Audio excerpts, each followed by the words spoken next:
It's finally the next day, day 93, December 23rd. Since Jack hasn't slept for days, I believe him as well as Juliet, Faraday and Charlotte make camp for the night. They might have started trekking for a bit until they decide to rest.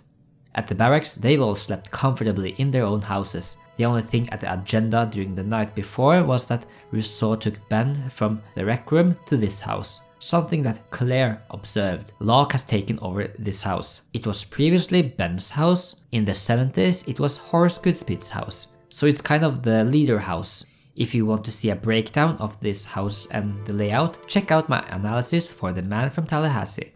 One room that I didn't talk about and that we technically didn't see on the show is this room over here, the bathroom. Technically, there are no places in the house that could fit the bathroom. This is all shot in the studio. Luckily, there is a deleted scene from this episode, Eggtown, where Locke would take Ben up the staircase, turn left from the staircase over here and into the bathroom. The only place it could be is here, so the door that kinda looks like a closet door is the bathroom door. Sawyer and Hurley have moved into this house, which used to be Juliet's house. In the 70s, Peter Chang, Lara Chang, and baby Miles lived here. Kate and Claire have moved into this house. Claire will later move for unexplained reasons to this house. We don't know where Danielle, Carl and Alex reside. We see some of the red shirts run out of this house in the upcoming episode The Shape of Things to Come, so maybe these two people live here. This is what was previously known as the LaFleur house.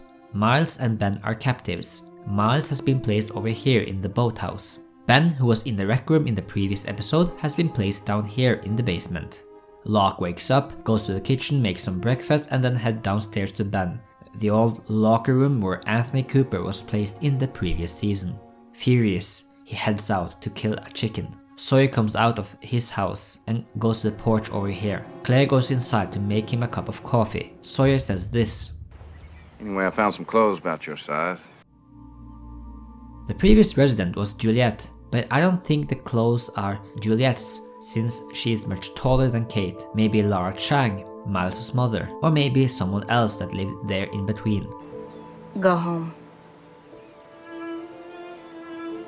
Okay, fine. I know that this is a somber moment, but it would be quite comedic with Claire coming out with a fresh cup of coffee for Sawyer, learning that Kate simply sent him home instead. Let's go over here.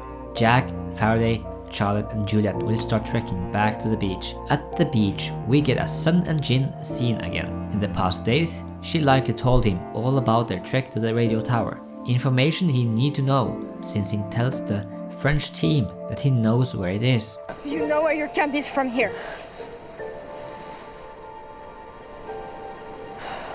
No. How about from the radio tower? Yes. Back at the barracks, Kate demands to speak to Miles but Locke refuses. She Scooby-Doo's Hurley, who is on his way there. In my analysis of the barracks, I mentioned that I believe that the boathouse is over here. I don't think Locke would want Miles so far away that he'd risk having him at the coast outside the sonic fence. I mean, they wouldn't be going around with a tray like this across the jungle. So I have the boathouse within the sonic fence, with a river running across this area. This boathouse is very likely where the old boat from the season 1 finale was docked. What I want is 1 minute of someone's time. You bring him to me, and I will tell you everything I know about you. She goes back to the barracks and hangs out with Claire again. In an off-screen scene at 6 o'clock, Locke has invited everyone for dinner, so that's nice. Later they will all go home and Hurley will suggest to watch a movie. The previous house owner stopped someplace in the middle of the film Xanadu. The love that we came to know, they call it Xanadu.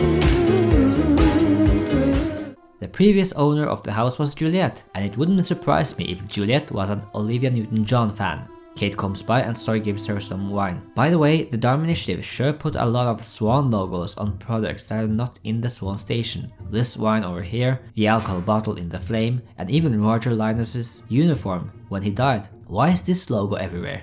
On items far away from the Swan? Maybe this logo was a default template Dharma logo. maybe even a food and supply storage logo before they started construction on the Swan. After all, it appeared in the Sri Lanka video in The Lost Experience. You will help humanity. We have constructed several stations on the island. Underground laboratories with the facilities you'll need to do your research. Which was edited before the Swan was built. Repurposing the logo into the brand new station called the Swan would also be a brilliant way to fool the hostiles, if the hostiles assumed the station was just for food stock instead of drilling into the electromagnetic pocket. So instead of making a new logo, they just used the one they had been printing out already. That's one way to look at it. Maybe you have another theory. Sawyer and Kate orchestrate a plan. Sawyer goes to Locke's house and sets up the backgammon board. Kate runs to the boathouse to bust out Miles. When Sawyer tells Locke about this, they all head out.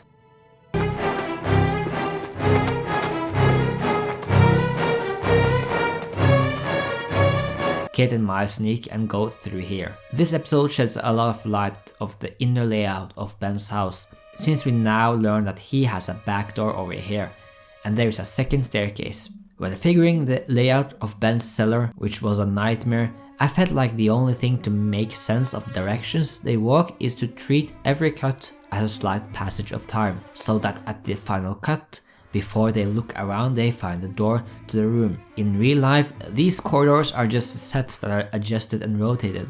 I faced a similar problem when doing the interior map of the freighter, but that's for next week. Miles attempts to blackmail Ben for 3.2 million in exchange for telling the people on the freighter that he is dead. It's interesting that he mentions the money, since in the previous episode we learned that Ben has been traveling a lot, and the show made sure to show us that he had a Swiss passport from Zurich. There's a saying called Gnomes of Zurich, a slang term for Swiss bankers, Zurich being the bank capital of Switzerland, and is commonly known for their secretive policies and clientele confidentiality. I think that Ben has a secret bank account here with loads of money. Miles tells Kate that they know she is a fugitive. Then they all go up this staircase instead.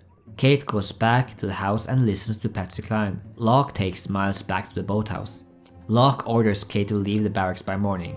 She goes to this house and spends the night with Sawyer. Back at the beach, Jack and the others become concerned when they radio Regina on the boat. It is day 94. Locke goes to the boathouse and places a grenade with the pin removed in Miles' mouth. I'm not sure how long Miles had that grenade in his mouth, since he isn't seen for some days. Is this a Mr. Beast challenge? Is it likely that he went so long without food and water, biting it down without getting any sleep? However, as many other things on the island, this might be an old grenade that doesn't work anymore. I think that is very likely and would be great psychological torture for Miles, especially if he can't take it anymore and loses the grenade to the ground and it doesn't go off. Kate and Sawyer fight, she leaves him and departs for the beach. I'll end with a small observation from the flash forward. I love that it looks like baby Aaron has built what looks like the Battersea power station, which in Lost housed Widmore construction. The boy is thinking 10 steps ahead. See you next week for The Constant, and please subscribe for more island exploration.